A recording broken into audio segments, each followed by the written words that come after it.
If you're looking for a counseling solution that fits your lifestyle, BetterHelp may be exactly what you need. Get 10% off your first month by going to betterhelp.com/brain. That's betterhelp, HELP.com/brain, and get 10% off your first month today. Life presents the toughest challenges. Every day you are faced with decisions that test your ability to express who you really want to be in this world. We're told to keep saying affirmations and keep thinking positively, but what do you do when that stuff doesn't work? Welcome to the Overwhelmed Brain, where you'll learn to make decisions that are right for you so that you can create the life you want now.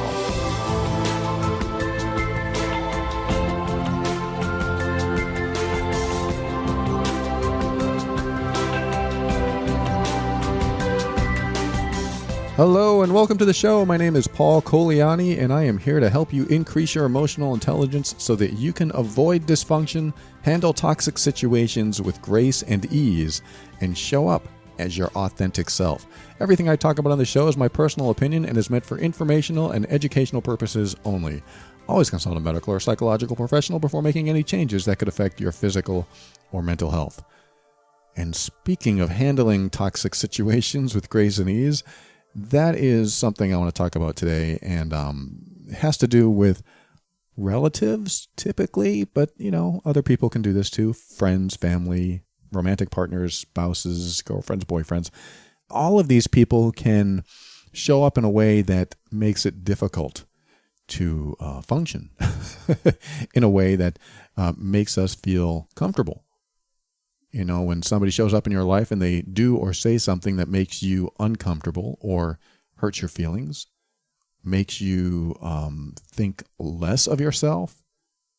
And these people that are in your life that are like this, that make life harder, what do you do when they make life harder? What do you do when they say the thing that they are going to say that you can probably predict? You can probably predict their behavior. You can probably predict when they're going to be argumentative or resistant or just mean. They just might be mean to you. And they may not even know they're being mean, or they do and they don't care. Those are the careless, selfish people I've talked about on other episodes. In fact, if you go to theoverwhelmedbrain.com, you just type in the word selfish, you'll find probably quite a few references, but there are people in our lives that are just difficult to be around. And this stems from an email that I got just recently. It was pretty timely. Where the person was having difficulty with her father. She moved far away from her parents because her father was physically abusive when she was younger, and then emotionally and verbally abusive when she was older as an adult. And she just couldn't handle it anymore. She wanted to get away because she doesn't want to deal with that. She wants to live her life. And this is what I want to emphasize today, is that when you are no longer someone's child, I mean, yes, you're always your mom or your dad's child in their eyes a lot of the times. But when you're an adult, when you have moved on, when you're not living there anymore and you have your own life, you don't have that dependency anymore. You're not their child. You're an adult. You're now living your life. You're either at a job or raising a family or doing whatever you do as the adult that you are now, because you're not that child anymore. And I think that's important to remember when it comes to especially relatives that are difficult to deal with. I have relatives that are difficult to deal with, like my stepfather. When he shows up in my life, and if he does anything that reminds me that I am not the full-grown adult that deserves respect and deserves at least some sense of kindness or even apathy. I mean, even if he doesn't like me, I would rather get apathy and respect than hurtful comments or behavior. And I would expect that from any adult in my life. And like I was saying, it's important to remember that you are an adult, unless you're not. If you're listening to this show, most people are adults. But if you're not, when you become an adult, when you're out of the house, when you're doing your own thing, and some people become adults earlier than others, it is vital to remember that you are now an individual. You are no longer the dependent child that you once were. And this is mostly important when you are dealing with some sort of difficult parent or other difficult relatives, because you deserve to be treated as another equal adult at that point. Now, I know there's an argument to be made when a child has reached 16, 17, 18, 19, 20, 21. There's an age where it seems that they're still children. I mean, how they show up in the house, what their responsibilities are. Are they taking responsibility for themselves? Are they making good decisions? Not all children do. Of course, we are perceiving their decisions as not good, but then we think, well, when I was that age, what decisions was I making then? I mean, that's a good thought to have. That gives you some perspective and some sympathy and maybe even some empathy of knowing how they feel. Maybe they feel rebellious because you've restricted them all their life. Or maybe they're not rebellious. You've treated them wonderfully and they still want to do things that are against your values or you think that are bad for them. Yet they're going to do it anyway. Even when they say they're not doing it, they're likely doing something that they don't want to tell you about. They don't want to tell you about their first kiss. Or if they do, then you have a great relationship. But a lot of them don't want to talk about sex with you. A lot of them don't want to talk about all the experimenting they're doing with drugs. A lot of them don't want to talk about anything with the people in their life. Again, unless you have a great relationship and you have good communication between each other. But that's what teenagers do. When you're a teenager, you're doing all the things that you want to do because you think you should be able to do those things. You don't want the restriction. You don't want the oppression. You want to go out there and do what you want to do. So this is what kids do. So we have to remember that's how some kids are. But there is a point when, yes, when they take responsibility for their own lives, and now they're paying rent somewhere or a mortgage, they have bills, they have a job, and they have maybe a relationship, they have their own life. And at this point, it's important to remember, if you're a parent, that we now treat them as the adult they've chosen to be, or we've helped them become. And when they are out there doing their thing, we no longer have to impose restrictions on them. Again, if you're a parent, if you're not, this is just something to remember that when kids grow up to be adults, some of them don't want to be part of the family structure, at least the way it was that you used to have. Some of them just want to grow up and be adults. And some of them want to hang out with the family and be a part of the family, and we all love each other and everything's great between us, and that's fine. Sometimes the occasional fight, sometimes there's the occasional argument, but most of the time, if it's fine, then that's a great, healthy family and we're all good. But what about when it isn't? And that's what I'm talking about today, is that you can be in a family situation or a family dynamic where you have relatives that still treat you like that child. Oh, you'll never grow up to them. And sometimes it's cute when it's not dysfunctional. Oh, he'll always be my baby. That's my mom. Well, she doesn't say those words, but she'll say, oh, you'll always be my wonderful son. And I hope she says that. I think she does. And when I see her, she loves seeing me. She loves hanging out with me, and I love hanging out with her. And it does feel like, hey, we're mom and son, and we love each other in a very healthy way, and we have a good time talking to each other. But here's the but. I mean, it's not really a but. It's not negating what I just said, but it is including what we have as a mother and a son. She knows I am a fully capable, independent adult. And we have conversations where we both listen to each other. We both talk to each other. We don't talk down to each other. We don't put each other down. She doesn't insult me. I don't insult her. She doesn't offend me. I don't offend her. We have normal adult conversations. Yes, sometimes it's about family. Sometimes it's about life. But they're normal adult conversations, as normal as it can be when the children leave the roost and now they've lived their lives and have a lot of life experience, and then they come back and have a conversation with people that knew them from age 0. And what I'm trying to say is the adults, especially that are older than us, especially our parents, they have a little bit more difficult time letting go. I mean, some parents letting go of the fact that you are no longer their child and you are no longer under their wing or under their guidance or under their control. So we can remember that some parents, some older siblings or older relatives still might see us as young and maybe incompetent, incapable, needing guidance. I'm thinking about one client I work with. Her mom still thinks that she needs her guidance. I know everything because I'm older than you. I mean, that's probably her way. I mean, my client's mom. But my client, she's fully capable, fully able to take care of herself. She has no problem paying her bills and talking with people and getting along and having a job and having a house. She doesn't have any problem. But she has a parent that wants to be controlling. Let me tell you what to do. Let me tell you how to do it because I'm the wise one. I'm the parent. I got news for you.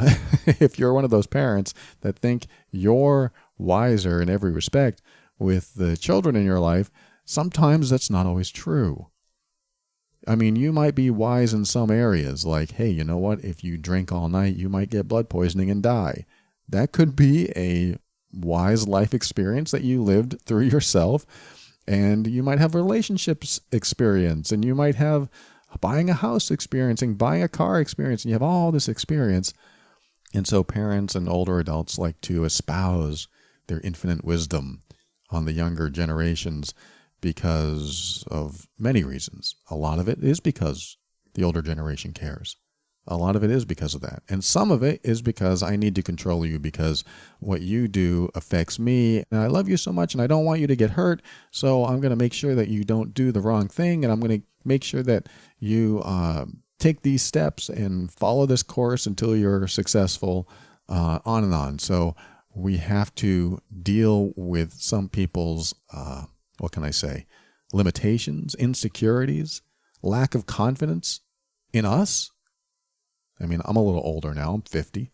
So I'm one of those older generation people. But I was also brought up in a way where I was trusted at a very young age to do almost anything with my life.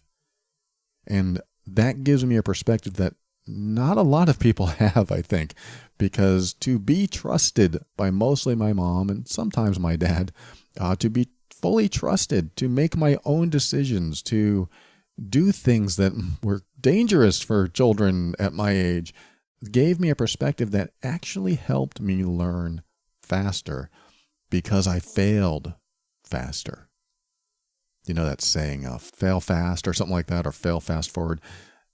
When you fail, you pick yourself up, you learn a lesson, and hopefully you don't repeat that failure. Hopefully you don't repeat the accident or the mistake or whatever you went through.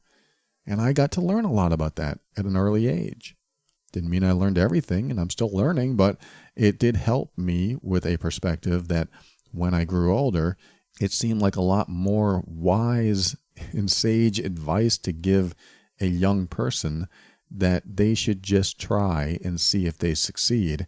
And if they don't, that's okay too, because you learn from your mistakes, you learn from your failures.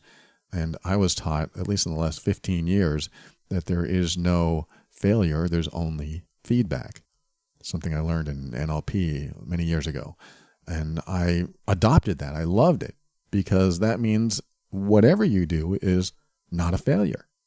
It's feedback. It just tells you, this is what worked and this was what didn't work. So let's try it differently next time. The bad news about that is failure can hurt. You know, when you fail at something, it can be painful. It can feel hurtful. You might suffer. And because you might suffer, you may not want to fail. And I get that. I don't want to fail. Yet the fear of failure, if you haven't failed enough, can stop you from making decisions. I don't want to fail, so I won't make any decision because I don't want to fail. You don't know how many times I hear from people that don't want to fail so badly that they're willing to stay in bad situations because they don't want to make a decision that might lead to failure. You need to drop that like it's hot right now, because that will keep you in a rut. If you're in a bad situation right now and you're afraid to make a decision, then you'll stay in that bad situation and you'll be like that dog on a stake in the middle of the yard that runs around and around and around and makes that deeper and deeper rut around his stake, 10, 15, 20 feet, where he can't go anywhere except around in a circle and continuing to dig the same groove and never get out of it. The dog wants to get out, and in fact, if you unleash him, he's going to run. Well, probably. He's just going to take off.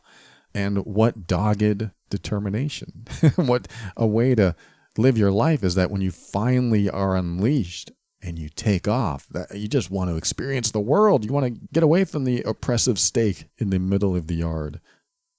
I want you to get away from the oppressive stake in the middle of the yard, if I can use that metaphor. And the reason I'm telling you all this and kind of sharing and rambling at the same time is because of what I brought up earlier, is that you can have older family members, sometimes parents, sometimes other people, that think they know better than you and think that by controlling your decisions and controlling what you do, it will be best for you. And if they can prevent you from failing or repeating their failures, that you'll somehow have a better life. When in reality, these people went through their own mistakes, and maybe they were oppressed by the older generation in their life too, and maybe they're passing that on. Or maybe they're just making it up because they had all these issues in their life, and they don't want you to experience those issues. I mean, yes, often there's a lot of love behind the decisions and the guidance and the suggestions and the advice and even the control of older people in your life. There's a lot of love behind it sometimes. And sometimes it's just control. Sometimes it's a perspective of, I've created you, therefore I control you. And when they have that perspective, this is where we come back to the dependency of a child and a parent. When you consider yourself and believe yourself to be that same dependent child that needs to be guided by what you believe to be the smarter, more educated or wiser adult or older person, then A, you don't give yourself enough credit, and B, if the older person isn't very wise, isn't very smart, or even worse, hurtful, narcissistic, neglectful, mean, or abusive in any way, then you're being led down the wrong path, and you might believe that it has something to do with you. You might believe that you're not worthy, you're not lovable. You might believe some false things about yourself. And I'm here to say, when you move out of the nest, when you are away from parents, when you are away from older, well-meaning, and sometimes not so well-meaning people in your life, then it's up to you to say to yourself, I'm an adult now, and I deserve to be treated like an adult. Even if I'm making the wrong decisions. Even if somebody sees it and says, whoa, what you're doing is going to lead to bankruptcy. What you're doing is going to lead to divorce. Even if somebody else sees that, they're welcome to say it, but don't use it as a way to make me feel bad. Don't use it as a way to control me. Don't use it as a way to be superior. Don't use it to make me feel inferior. You can say it. I mean, this is where I go. You can say it. You can tell me what you see, and I can either accept it or not. You can ask me questions about it. Hey, Paul, do you think that's the best direction for you? You can force me to think about things in a different way, but don't tell me what to do. Don't tell me how to do it unless I'm receptive. Don't tell me that I'm wrong and I should feel bad or I should feel guilty unless I come to that conclusion. That doesn't mean I'm 100% right. That doesn't mean I'm 1% right. I could be 100% wrong about my direction, about my behavior, about the choices I'm making. But I might need to make those choices to find out if I fail or not, or if I succeed. And if I don't succeed, then I learn in a way that sticks. But if I never try, if I never make the choice, if I never decide that I'm going to do something because I fear the failure, because I fear that what some older well-meaning or not so well-meaning person told me, then I'll never learn if they're right or wrong. I'll just reinforce that it's important to listen to other people instead of try things myself. So in this segment, I'm talking about how to become more independent. I'm talking about how to start to trust yourself as an adult, making the stupid adult decisions that we all make. Not all of them. In fact, very few of your decisions, I believe, are going to be stupid unless they are stupid. You know what stupid decisions are. But most of the decisions that we make as adults are based on our educated guesses, our best guesses. They're based on the resources that we have available to us, and we reference those resources to figure out if this is the best choice for us. But we have to be careful who we listen to when it comes to making decisions for our own life, and also be careful of not falling into that parent-child, child-parent trap where we think because they're older, because they may be our parent, that they must be wiser. Sometimes they are, sometimes they're not. But even when you have someone in your life that seems to be wiser, seems to be very intelligent, it doesn't mean they're right. It just means they have maybe more wisdom or more experience. And it's good to have a relationship where you can evaluate their experience and apply it to your situation and ask yourself, okay, what they're saying could be true. And if it is, maybe I need to reevaluate what I'm doing here. And if it isn't, then I come to my own decision here and I'll do what I have to do. But it's harder to take advice or suggestion or the apparently wise words of someone else when they've been hurtful, when they've been toxic. Because even if they say the exact right thing, you're not going to feel safe around them. You're not going to trust them. You're not going to be able to listen to them. And you may even rebel against what they say, even though it could be the right thing to do. And that's tough because now we have information that could be helpful, but a toxic person's telling us. And if the toxic person's telling us, we don't want to listen to them, so we go in the opposite direction, and that might be the wrong thing to do. Now, that's hard because, again, they might have the right thing to do or very good information, but what do you do when you can't trust the information because you can't trust the person, or at least feel safe around the person? And that's what that email was about that I received. I'm not going to read it, but there's a point where this person who wrote the email said, I used to get the physical abuse and now I get the verbal and emotional abuse, and my dad lied and the police were involved in some incident, and there was a lot happening in her life. And it sounds like even though she's thousands of miles away, because they're having conversations and because her dad and mom want her to move back, she's still dealing with it. And I've been priming you, the person who wrote the email, for my response to this by everything I just said.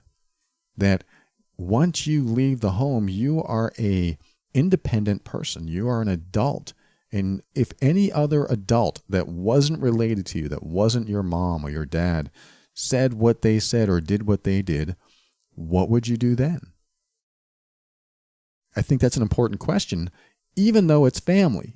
And I've received messages saying blood is thicker than water and family always comes first. I've heard this. But when the family is so hurtful and mean and just doesn't seem to have the best intentions for you, then family takes a back seat. Family isn't part of the definition of what's going on here anymore, because family is supposed to mean a lot of good things, a lot of supportive things. Family is supposed to be those who are there for you, care for you, love you, and want to see you happy. Those are the people that are just so supportive in your life. And no matter how much you fail, no matter how much you succeed, they're always there. They're always caring and they're always supportive. And you can call anytime. That's kind of how I see family. All my family isn't like that. Some of them are, some of them aren't. And some of them I can trust with any secret, and some of them I can't. Some of them I can trust will pay me back, and some won't if I ever lend them money. But the point is, I look at family as more of those who fit that outline, that structure, as opposed to those who don't. If you don't fit the outline of caring and loving and supportive and all that, then you're probably just another adult in my life that sometimes we're friendly and sometimes we're not. Or yes, we're related, but I wouldn't consider you family. I know I might be pushing buttons here, but this is how I see it. You don't have to see it the same way. But I like to see it as when family no longer acts as family, they are no longer family. Now, why am I saying this? This doesn't have to be your belief, but it is mine. Because the family that showed up as loving and caring turned into monsters. I can only think of one right now, but when that person turned into a monster, he was no longer family to me. He was family, but now he's another man in my life, an older person that I don't want any relationship with. But if I happen to be in the same room with him, as long as he treats me with kindness and respect, or at minimum, apathetically, he can ignore me. I don't care. As long as it's not hurtful behavior or harmful behavior, then we're all good. Just like any other adult in my life or any other adult in your life. As long as they treat you kindly or not treat you in any way. As long as they're respectful. They respect your space. They respect you as a person. They're not hurting you. They're not harming you. Then great. You can have a relationship with them. You can be in the same room with them. It's no big deal. It's when they cross the line that you have to remember, I'm an adult. I deserve to be treated with kindness and respect. Talk about that in my Love and Abuse podcast. That's what I open up every episode with and what I close every episode with. You deserve to be treated with kindness and respect. This is what you deserve. It doesn't matter if you're their child or their sister or their brother or their cousin or their uncle. It doesn't matter. When somebody is being difficult or mean around you, you treat that person like another adult. And you ask yourself, well, knowing that this is no longer family, and this is why I defined family earlier. Again, you may not agree with my definition, which is fine. But when you define family, are these people acting like family? And if they're not, that's when you come to the question, now that I don't define them as family and I'm defining them as another fully independent, capable adult, just like a lot of other adults in my life, how would I respond now that they're not family? This is where you need to go. I think when you're dealing with toxic people, difficult relationships like this, that you need to go inward and ask yourself, if this person isn't family, or just say now that this person isn't family, how am I going to respond then? Because if I think about my own situation and my stepfather shows up in a way that is harmful or hurtful to me, I'll say, hey, what's the deal here? You need to back off. This is a problem. I won't accept this behavior. I don't know what you're trying to do, but you need to back off. Now, I understand it's taken me years to be able to build that sense of confidence and that feeling of integrity in myself, that I want to stay in alignment with who I've become. I don't want to be anyone else but myself. And if I'm getting disrespected or someone is doing something that is hurtful to me, then I have to remember that regardless if they're family or not, now they are choosing a path that puts them in the space of any other adult in my life. I say adult because when a child acts that way, it's a different approach. But most of the people in your life when you become an adult are adults, typically. Unless you're a child care worker. Again, different. But when you're dealing with other adults, regardless if they're family, you deserve to be treated a certain way. So embody that, embrace it, know it. I deserve to be treated like an adult. I mean, I hear from a lot of people in relationships where their significant other is treating them badly, is putting them down, is treating them like a child, treating them in an inferior way. Don't take that crap. Seriously, don't take it. I'm an adult. You don't have to treat me like a child. Don't talk down to me. Let's talk about this, but don't be my dad or my mom. Be another adult. Be an equal in this relationship. Let's talk about this. Let's be adults. We can define that too, right? And your definition of adult may be different from theirs. But I know that when somebody's having a temper tantrum, they're not being an adult. I know when someone's putting me down or insulting me or offending me, they're not being an adult. they're in some triggered state. They're going back to some, I don't know, survival mode, coping mode, or hurtful mode because they want to control or they want to demean or just make me feel bad about myself. And I don't want to feel bad about myself, so I need to put a stop to that. I don't want you to feel bad about yourself, so you got to put a stop to it. I know with this person who wrote, her dad has been violent in the past. So she may not be able to be around her dad. She may need to make the choice that this person is dangerous, and has he ever been anything but dangerous? Have you ever felt safe around him? Because she's not sure how to handle this going forward. Remember, you're an adult. You're making adult decisions. You are in charge of your life now. You are taking care of yourself. You don't need them to take care of you anymore. You are making decisions for you. So when an adult comes in your life that maybe you consider family, maybe he's your dad and that, has some sense of connection to you, and that's fine. I'm not putting that down. I personally go a different direction with it because once they cross the line, then they kind of lose their parent privileges. Once you cross that line, you lose your privilege of being in my family.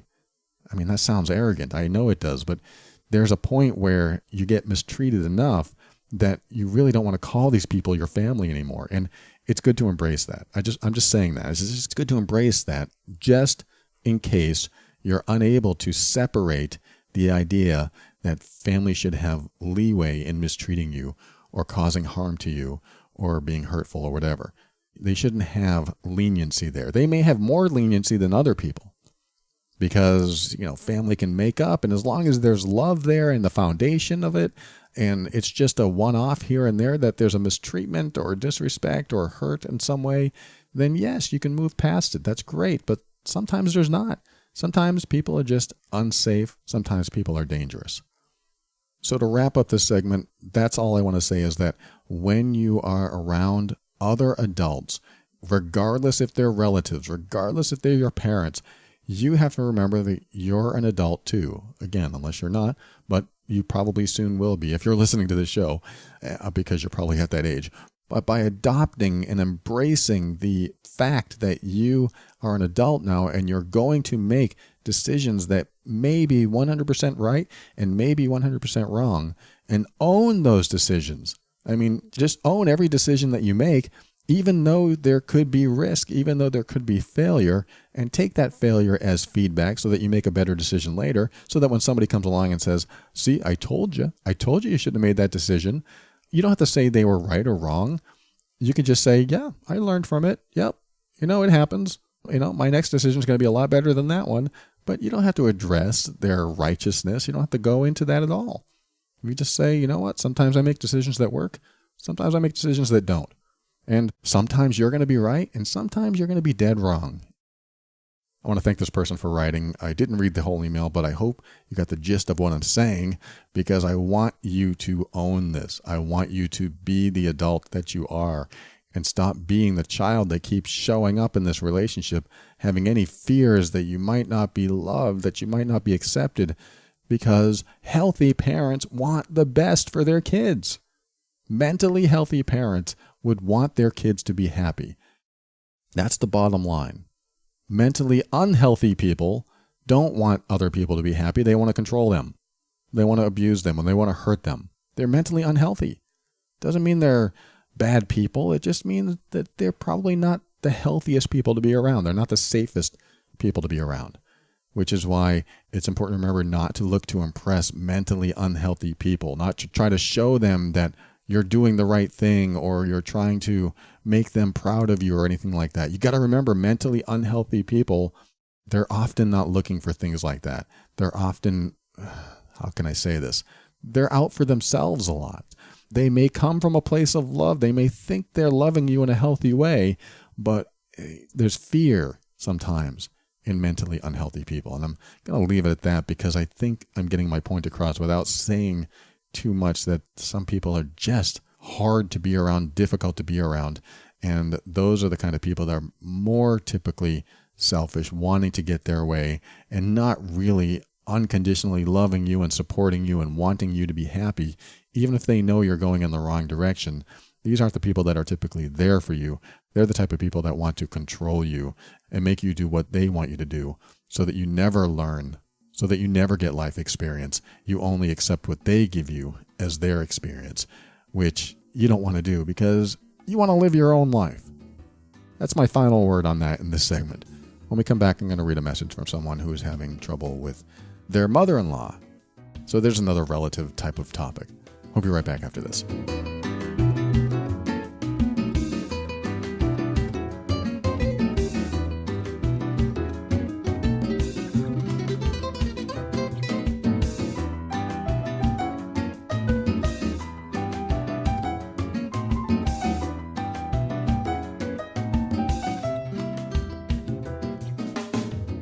All right, I told you about them in the beginning, BetterHelp, H-E-L-P. BetterHelp is there to help you figure out what's interfering with your happiness.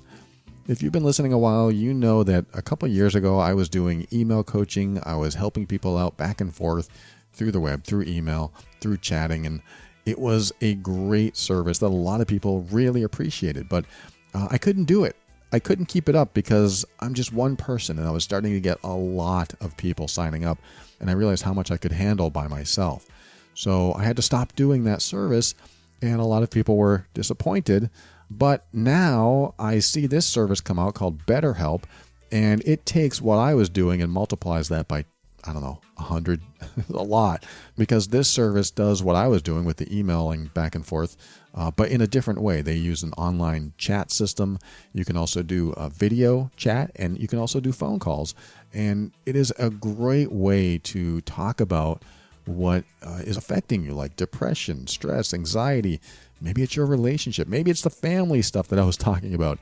Maybe you have trauma or anger, or you're going through self-esteem issues, or you're grieving.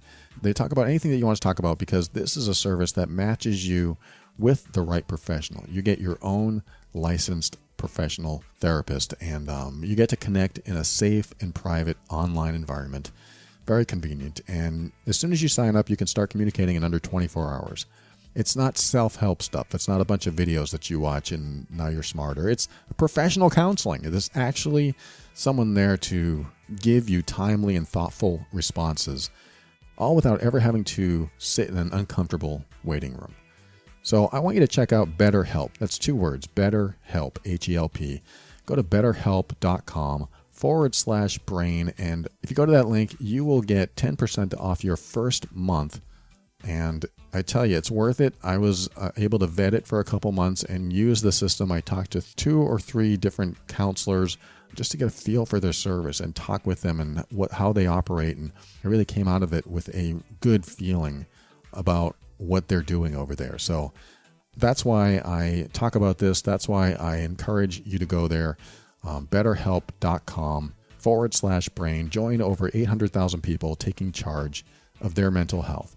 It's convenient, professional, affordable, and they've got thousands of testimonials to back that up. BetterHelp, HELP.com/brain.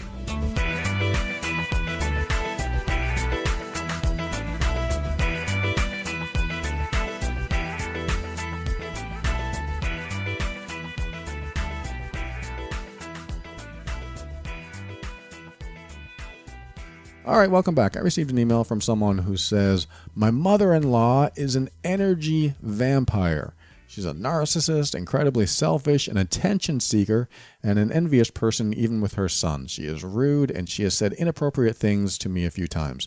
I have serious anxiety when I know I'm going to spend time with her, which is about twice a year because she lives abroad. Still, she completely wiped me out because I'm biting my tongue to be courteous. I also feel I am very sensitive to other people's energies. Fortunately, my husband has acknowledged a lot of her poor behavior. However, it's such a painful experience for me to be around her, and it's really bothering me to the point where I wish to not have any relationship with her. But this would be horrible, as it's not ideal. I'm an only child, and this is my husband. We are a small family as it is. He recently had a conversation with her and confronted her about her behavior, but it's been over a month and she has not mentioned anything. No recognition, no apologies. Thank you very much. I think your podcast is helpful. Thank you so much for sharing this. And oh yeah, that's a tough position because you have a small family and the people that are in your life mother-in-law. I mean, it's harder with someone else's mom. It's someone else's relative. The direction I always go with this is that the person whose relative it is needs to be the one to deal with that person. Meaning, you deal with your husband deals with his mom. That's where I normally go with that. And I know that's a simple, convenient answer. It's so easy just to say, well, let your husband deal with it. Because you're going to be in the same room with her, he's not going to be around, and maybe he doesn't want to deal with it all the time. Maybe he appreciates you being around as a reprieve for him. I don't know. I don't know the whole story, but that's where I normally go, and I still stick by that. Like if my girlfriend's dad was giving me a hard time, well, it might be different for me, but I would expect my girlfriend to say, hey, you know what? That's my boyfriend. Back off. Back off. You don't need to say that stuff to him. That's kind of mean. Don't say that. I would expect that, but at the same time, I'm the kind of guy that would say, hey, look, what's your problem here? Like I was saying in the last segment, don't treat me like that. That's not nice. Because I'm an adult, right? You're an adult.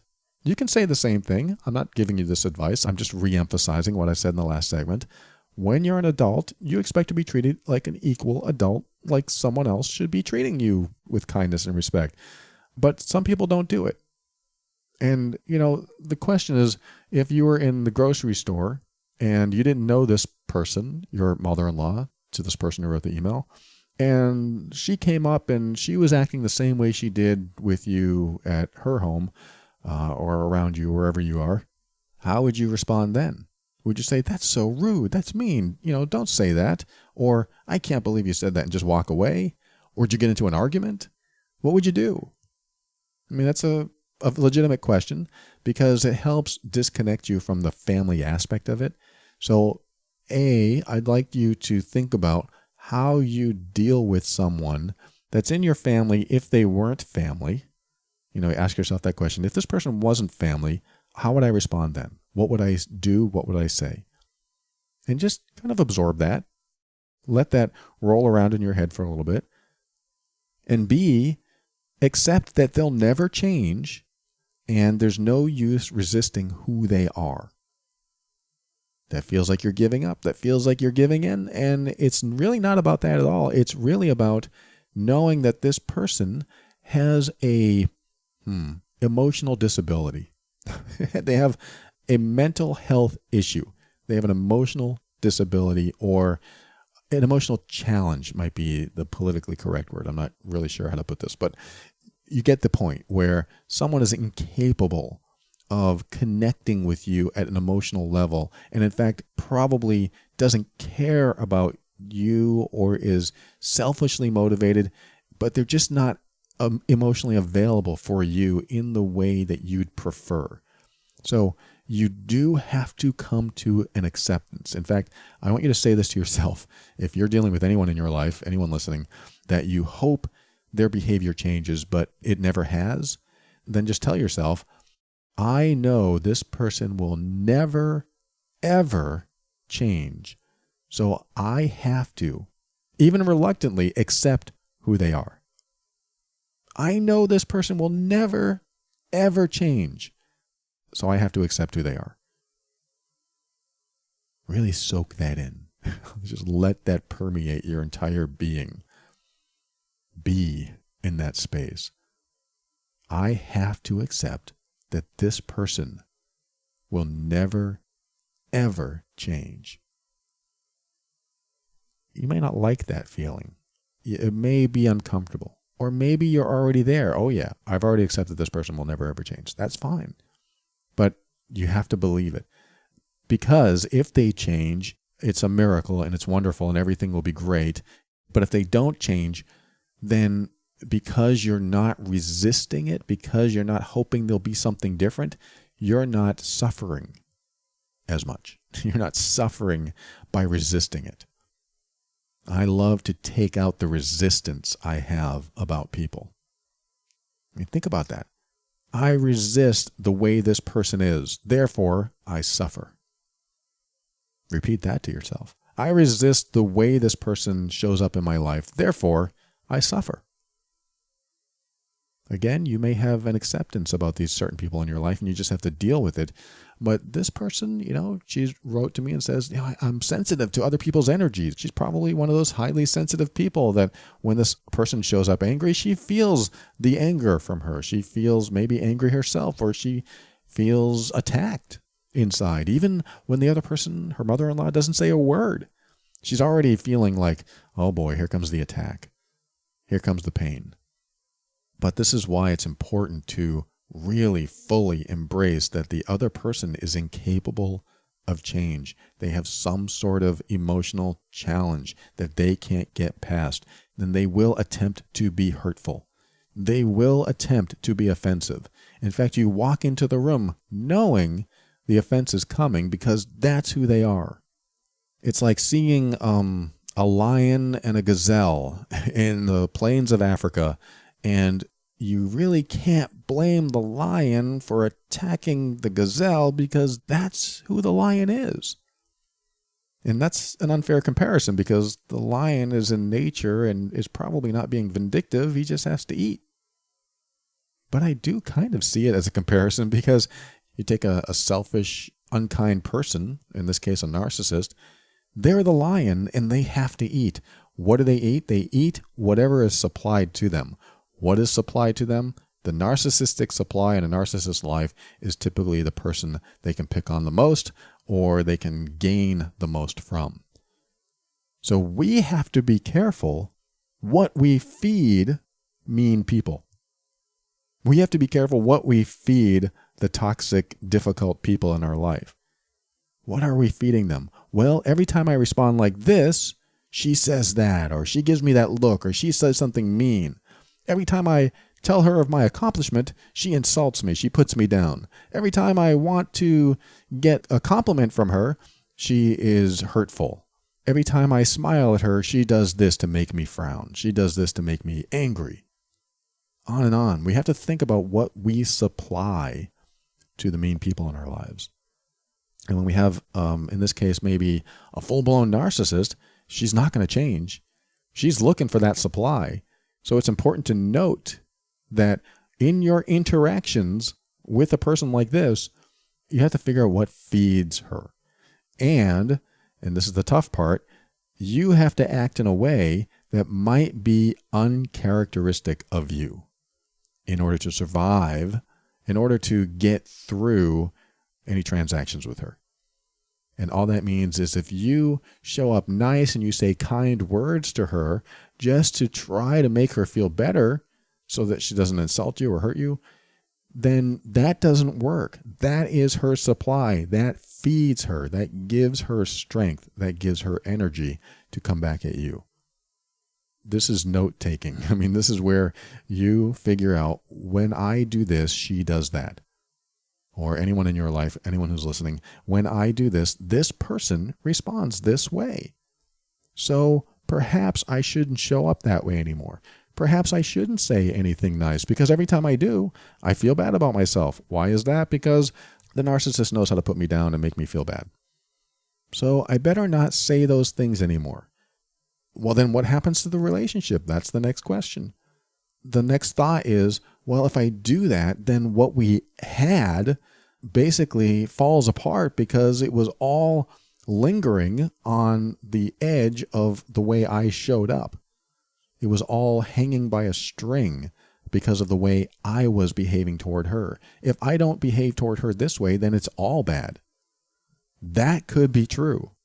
I won't deny that could be true. Your entire relationship could be held together by the way you show up. And if you don't continue showing up that way, it could all fall apart. But sometimes relationships kind of have to fall apart, in my opinion. I mean, this is kind of on the thin ice part now. In my opinion, sometimes relationships have to fall apart so they can be redefined, so that you can find yourself again, be yourself again, where they're no longer feeding off of you. They're no longer getting their supply to be hurtful or offensive or mean. And so to accept that the relationship could fall apart is part of the process of the breakdown before the breakthrough, so that you can define something new and start to show up differently. Now, again, that's not my answer. That's not my advice. It could work with some people. In this case, with a mother-in-law, it could be disastrous. It could be the worst thing ever, because now you have kids involved and the husband's now being, told by his mom all the time that you should get divorced, and who knows, it could just be something you have to deal with. And I still go back to where the husband is related to his mom, so he needs to be the one to say, hey mom, you need to back off. You need to stop treating my wife like that, because this is the woman I'm going to spend the rest of my life with. So I don't care if you like her or not, but she is my wife. And if you want me around, she's part of me. She is with me, and you better treat her nice. That's all I have to say. If you can't treat her nice, you won't see me anymore. That's my personal opinion, somewhat professional opinion, is that the relative has to take care of the relative. Or in this case, the husband has to say this to his mom, because he should be damn proud to be married to the one he's with, and to be able to stand up for her and defend her and whatever it takes, so that his mom doesn't interfere. Because this is what it sounds like it's happening, is that there's an interference going on, and her husband isn't standing up and saying, you need to back off. Now, again, this is thin ice stuff, because I don't know the dynamic of the relationship. I don't know what's involved. I don't know if the grandkids will no longer see their grandmother, and that's a big problem. Absolutely all valid. But at the same time, we have to be really careful what kind of people we let into our lives, into our children's lives, and what they'll get from those relationships. Again, thin ice stuff, because should you take a grandmother out of the kids' lives? I can't answer that question. It depends on the grandmother. It depends on how they treat the kids. It's certainly a different thing, but you might have to create a relationship where only the kids see the grandmother, only if the grandmother is not feeding the kids with lies about their mom. That's an entirely different thing, and we have to be careful with that too, because if that's happening, I have no problem saying, well, you can't see the kids anymore. But that's mean. It sounds so cold. It sounds so cold to say that. At the same time, I don't want my kids growing up to be influenced by lies from someone we know is not a very healthy person. So there's that aspect. Let me finish by telling you another aspect. I had a client once, I worked with them for a while, whose mom was a total narcissist and very hard to deal with, very difficult. But he wanted a relationship with her. He wanted a relationship with both his mom and dad. But in order to have one, he had to take her emotional abuse. He had to take her bad behavior. And so he was estranged from her for years, until he decided that he was going to define the relationship. And this is what I was talking about earlier, is that sometimes you have to hit the breakdown. His breakdown was, you know what? No contact. I'm not going to talk to you. Don't call me. I don't want to deal with you, because every time I do, I just feel bad, and you put my wife down, and you want her to feel bad about herself, and I just don't want that in my life. So he went no contact for a while. But then he decided, you know what, I do want a relationship, because I love my dad and I love my mom, but I want it to be a relationship that doesn't go in the direction it went before, that's not emotionally abusive. And what he decided to do was call her up one day and say, you know what, Mom, I want a relationship with you. I really do. I love you, and I want to be with you and Dad, but here's how things are going to go down. And he defined the rules. I mean, he probably didn't use those exact words, but that was the vibe. That was the feeling when he was describing it to me, what he said. And I was just like, wow, this is amazing. This is exactly what needs to happen, because the mom wanted to see her son. He wanted to see her, and they all wanted to see each other, but his mom wanted to show up in a way that was not healthy, and he needed to define it. He needed to control the parameters, the boundaries, and say, if you say this or if you do that, I won't talk to you anymore. I'll hang up on you. I won't visit anymore. This is how it's going to be. Again, I'm kind of putting this on the husband of the person who wrote this email. This is how it's going to be, and this is how it has to be in order for this relationship to work. Because I want this relationship too. But if you decide to put my wife down, if you decide to insult me, my kids, my wife, if you decide to do any of that, I'm going to call you out on it, and I'm going to say, I'm sorry. If you do that one more time, I'm leaving. and you have to comply. If you don't comply, this won't work. That's what my client said to his mom.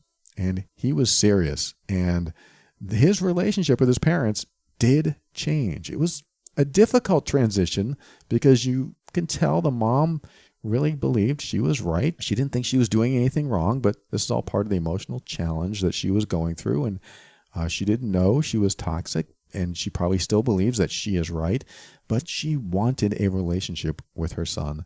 So she decided to comply with his rules, and it worked. I don't know if it still works. I haven't talked to him in a while, but I should call him.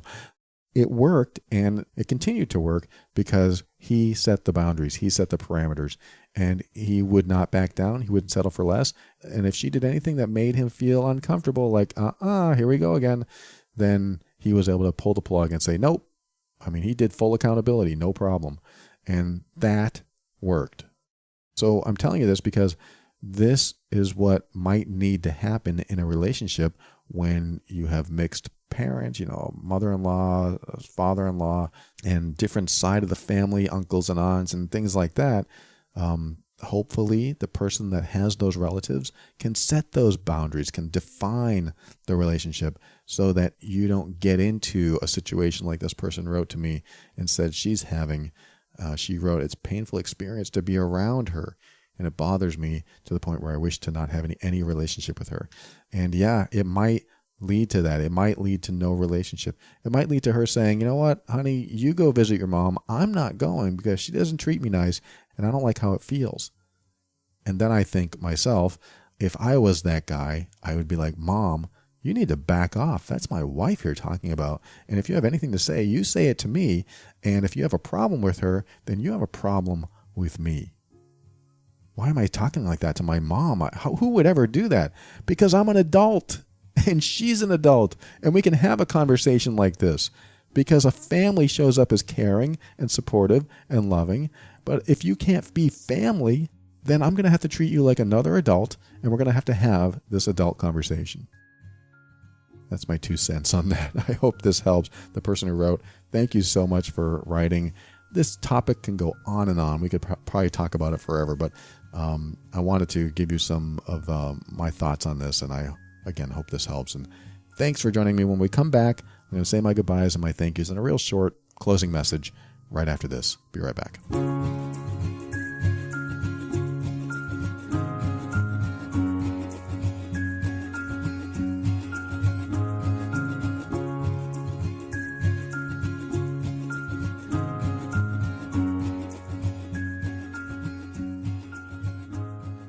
Thank you for listening to another episode of The Overwhelmed Brain. I want to thank BetterHelp. Go to betterhelp.com/brain and get 10% off your first month today. It's a great online counseling solution, and I think you'll love it. betterhelp.com/brain. And I want to thank the people who support this show. I try to thank a bunch of people every week. The patrons of the week, I call them. These are the people that give to the show financially through patron.theoverwhelmedbrain.com. I want to thank these patrons. Stephen, a longtime patron. Stephen, write to me. Where have you been? Lori, you've been here a while. Clarissa, John, you've been a longtime patron. Brad has been so helpful. He helped with the Unsafe empowerment system, the social anxiety program. So good to have you on board, Brad. I am so grateful that you're there. Scott, Holly, Chris, all of you people, I know your names. I've seen you many times. I am so grateful for you, and I have so many good feelings when I say your name. So thank you, patrons, for supporting this show. I appreciate you. I am grateful for you, and I'm just trying to acknowledge everyone that supports the show. If you find value in the show and want to support it, you can go to patron.theoverwhelmedbrain.com, and you can give a one-time donation or become a monthly contributor like these people. And of course, the patron program, I also have a bunch of extras in there, so you can get free workbooks and a bunch of private episodes that I've never aired, and a video archive, and all kinds of goodies over there. So check it out, patron.theoverwhelmedbrain.com. And I want to thank Brian. Brian left a review for my book that I wrote that I don't talk about enough, but it's called The Overwhelmed Brain, Personal Growth for Critical Thinkers. It's on Amazon or wherever you buy books. And Brian wrote in Goodreads, he said, this book made me feel all sorts of unpleasant emotions. which I think means it did its job. I think he gave me 5 stars there. But that was a compliment. I take that as a compliment because sometimes you have to feel bad in order to find the good feelings underneath. That doesn't mean when you read my book you'll feel bad. It just means you might access some things that are in there, and when you reflect, you'll be able to have an opportunity to process them and maybe even release them. Wouldn't that be nice? So thank you, Brian. Thank you for your book review. And yes, I do have a book. I wrote it a couple years ago. It is called the same name as this show, The Overwhelmed Brain, Personal Growth for Critical Thinkers. Hope you enjoy it. And I talked about this really quick earlier. If you find yourself unable to identify what's happening in your relationship and you feel like you're being blamed for everything going wrong with it, maybe you're in an emotionally abusive situation, then go to loveandabuse.com. Listen to the Love and Abuse podcast. It's all about toxic relationships, poisonous communication, control, manipulation, emotional abuse, and just all the bad ways people can treat each other. So this can be very helpful for you if you're dealing with any type of situation like that. And of course, that's where I sell the Mean Workbook that helps you assess and evaluate your relationship to help you pinpoint exactly what behaviors are causing the problems. Very helpful. Go to loveandabuse.com and check it out there. And I want to thank Kevin MacLeod of Incompetech.com for some of the music transitions in The Overwhelmed Brain.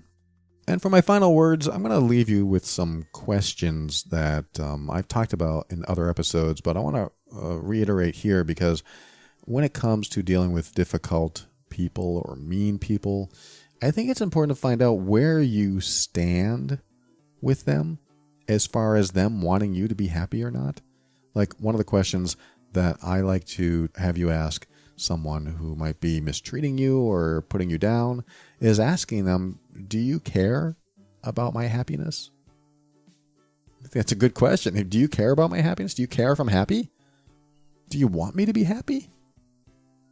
It would be really interesting to get an answer to that, because if they say no, then why the F are you wasting your time with them? I don't want you to be happy. If they don't care about your happiness, excuse my language, I try to keep it clean here. Why in the heck are you even bothering? I mean, let's just get that on the table. Do you even care about my happiness? Because if they don't, then don't bother. Don't bother trying to keep the relationship, maintain it, make it something that it isn't, because it isn't. So that's one question I like to ask. Another is, if you ask that question, do you even want me to be happy? Do you care about my happiness? If they say yes, of course, then the next question is, then why are you doing behavior that causes me to suffer? And you don't have to ask it that way, but it can be similar. Then why are you doing this when you know it hurts me? Why? That's a good question too, because you want to find out the answer. They may say, well, I just want to protect you, or I'm just trying to help you see the best choice so that you don't make the wrong decisions like I do. Or maybe they have some sort of answer like that. But you bring it back to the hurtful aspect of their behavior. You can ask a question like, do you see the way you protect me is hurtful? Do you see the way you're trying to teach me the right thing is hurting me? It's causing me pain? Do you see that? If they say, no, I don't see it, hopefully they'll go, wow, I didn't realize it was causing you pain. I'm so sorry. But if they say, I don't care if it's causing you pain, this is important, then why the heck are you with it? If they don't care if it's causing you pain, then this is, again, you evaluate the relationship and you ask yourself, is this even worth maintaining if they don't even care if their behavior causes me pain? That's good to know. These are good foundational questions to ask if you are in a situation that you can't seem to fix or improve in any way. And you might even go further and say, can you see that the place I want to feel the most safe, I cannot? In other words, I want to feel safe with you, but I can't.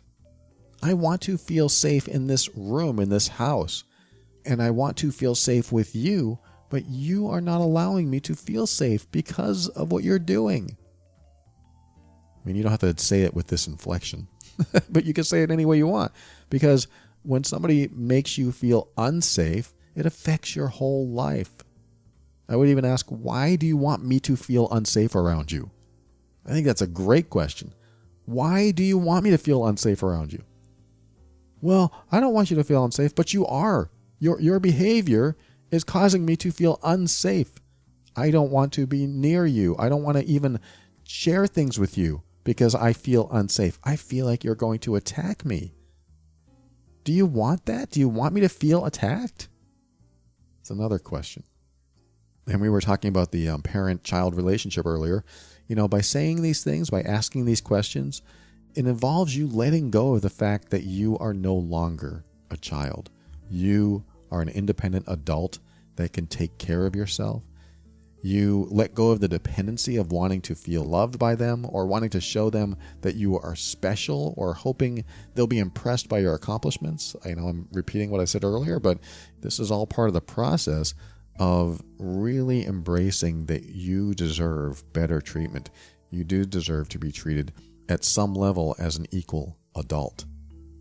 And you are willing to treat them just as kindly and respectfully as they treat you, as long as they're treating you with kindness and respect.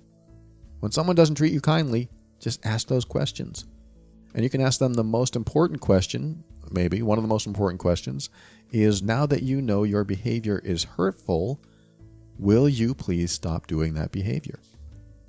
I think that might be the most important question because you want to find out exactly what they're going to do next now that they know their behavior is hurtful. A no or a yes is all you're looking for. If they say, yeah, but then that's not good. You bring it back to the question. Knowing that when you say that it hurts me, will you stop doing it?